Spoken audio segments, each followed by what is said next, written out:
Fantastic. He's tied it himself using all NASH components, and it will be available soon, ready tied from NASH.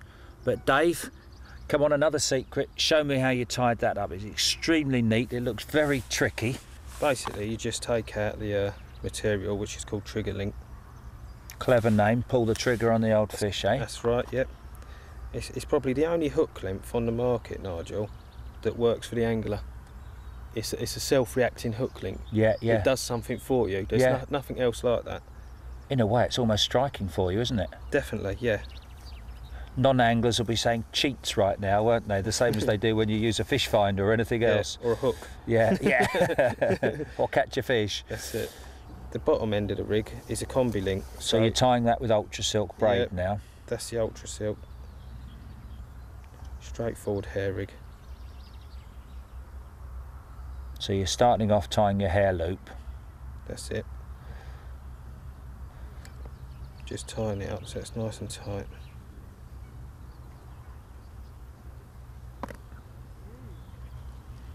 We get you rather than Gary to do this because you're neater than Gary.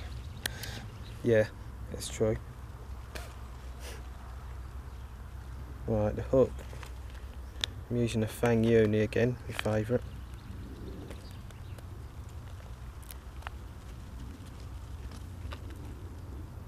Size 7. And again, every hook, although you trust these hooks, you still double check everyone. I always check the eye on a hook. Yep. And the tip of the hook. And again, when you're doing your knotless knot, you always go away from the opening of the eye, don't you? So as not to damage it. Come in the back. Up. At this point, I know what length I want my bait. Yeah, okay. So I'm going to measure it, always go to the first notch. 1, 2. Can you mind just going back a step for people at home, Dave, if they're new to the knotless knot? Because where the hook is turned round, there's one potential damage point, isn't it? And it's important to start from the right way. The tip on the braid. Yeah, yeah. Yeah. And also, the fold of the eye, always go away from it. Yeah, so that your line couldn't get pulled into it under stress and cut you off. That's right, yeah. So you go round, then it's protecting the braid as well. 1, 2, 3, 4. Now you're going to come the other side of the hair. Drop that. This is your little secret. I like that. 1, 2, then back up. And through the eye. Yep. Gets tricky. Remember that one, I'm telling you, it's worth it. That sits just up then. That sits perfectly, doesn't it? Yep. Right, this is the next knot I'm interested to watch you tie. You're going to attach the ultra silk to the Triggalink. Yep. This is actually a leader knot I'm going to tie. Okay. It's the knot I use for joining everything because, again, I've got so much confidence in it. You just basically run the lines next to each other. Make a loop on the line that has no hook on it. Okay. The Triggalink. Yep. Go through the loop once, twice, 3 times. Which is a bit how, that's how some people tie a stop knot. That's right, yeah, similar. Yeah. Wet it slightly, pull it tight. Now it's at this point you can consider how long you want that piece of braid. Because you can slide it, yeah. Yep, I'd like to pull it down so it's very close, because as you pull the knot tie you get... That's great, because a lot of knots, when you're trying to tie a tiny little bit, it's a nightmare, whereas that you can tie it up there and then slide it down precisely. There's no guesswork involved. That's correct. If you tie that first, you can slide it down. Yeah. Then what you do with the excess on that, you just point it back. Can I just stop you? Yep. How do you decide, people are going to be wondering, how do you decide how much you want the supple part of the link to be? I like it to be anywhere between 5mm to 1 inch. Okay. Anything over that's a bit too much. You're bilingual there, 5mm and 1 inch. I like that. That's right, yeah. Cater for all audiences. Basically. That's just to give the hook. If you make it too long, you're losing the stretchiness out of the point of having the material on. So I'm going to make, what you do, the excess there, you just point that back, Nigel, so you've got everything going back. So both your tag ends go back. Make a ring, like you did before. But with the ultra silk this time. Yeah, but with the ultra silk. So your first one was the Triggalink, this one's with the ultra silk. That's it, so you've got it, and then you go 1,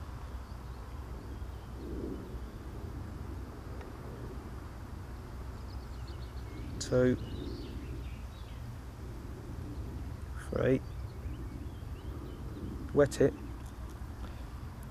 and pull them against each other like that. And you'll get a loop, and then you just get the Triggalink, yeah. So pull it back. That is very neat. The reason I like that knot as well is because it's, if anything wanted to slide, it's gripped under the other knot. Yeah. Everything's gripped in, and it's all pointing backwards nicely. Just simply get the 2 ends and snip them off. And the great thing with a knot like that is you can trim those tag ends very tight because it's not going to slip, is it? No, that's right. And if you're putting a bit of putty on there, you're covering the knot anyway, That's aren't you? what I do, yeah. I just sort of rough them up. I'll show you in a minute. And there we go. That's excellent. Now I notice you use oval rig rings. I do, yeah. To attach because you like to pull them through your PVA bags. That's right, yeah. What knot do you use to tie it to the ring? I use a Palomar, which is a very simple knot to tie. You'll take hold of the Triggalink, double it over. I like to sort of about 8 to 10 inches long. You can go a lot shorter with this stuff.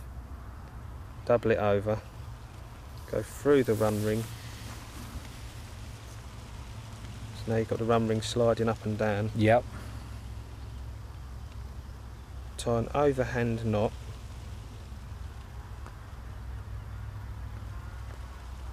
Like so. Then with the loop, poke the O-ring through it. Yeah. Slide it up, wet it. It must be wet, this knot, because if you get any excess you can pull it and it can slide out. Always put it on my baiting needle. Pull it up nice and tight. Just cut the excess off to make it nice and neat. There you go. Job done. Job's a good one. Yep. And then once that, you see at the moment it's just almost a solid piece of braid. And then you take some rig putty. If you wouldn't have to, but if you're using a pop-up or...